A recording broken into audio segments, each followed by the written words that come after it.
Et au verset 12, il est dit, les 10 cornes que tu as vues sont 10 rois qui n'ont pas encore reçu de royaume, mais qui reçoivent autorité comme roi pendant 1 heure avec la bête. 10 rois, ils n'ont pas de royaume, mais ils règnent comme des rois. Ils peuvent décider qui va être au pouvoir dans votre pays ou qui ne le sera pas. Ils peuvent décider où la guerre doit se situer. Ils peuvent décider où l'économie du monde doit se tourner. Ils peuvent décider qu'est-ce que les médias doivent dire sur leur plateau ou pas. Ce sont des rois. Et parmi eux, il y a le roi de la Russie. Il y a le roi de France. Il y a le roi de l'Inde. Il y a le roi du Pakistan, de l'Iran. Il y a le roi de la Chine. Il y a le roi des États-Unis. Il y a le roi de l'Angleterre. Il y a le roi de la Corée du Nord. Et il y a le roi d'Israël.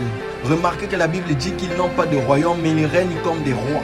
Il n'y a qu'à voir en France avec le 49-3. La démocratie n'a plus sa place. N'allez pas croire que Vladimir Poutine est le sauveur du monde. Lui aussi, il fait partie des sujets de la bête. Il est contrôlé. Aucun pays ne échappe à la bête en dehors de la nouvelle Jérusalem céleste. Alléluia. À présent que nous avons décrit les 7 têtes et les 10 cornes de la bête, continuons la lecture dans Apocalypse chapitre 13 verset 1. Et sur ces cornes, 10 diadèmes, et sur ces têtes, des noms de blasphème. Les 10 diadèmes, ce sont les 10 attributs de la bête. Donc le contraire des 10 commandements. Voleur, tueur, convoiteur, haïsseur, etc., etc. Et les noms blasphématoires, c'est quoi? Je vous salue Marie, Marie la mère de Dieu, le Saint-Père, le remplaçant du Fils de Dieu, l'Immaculée Conception, les livres de Siracide, l'Eucharistie.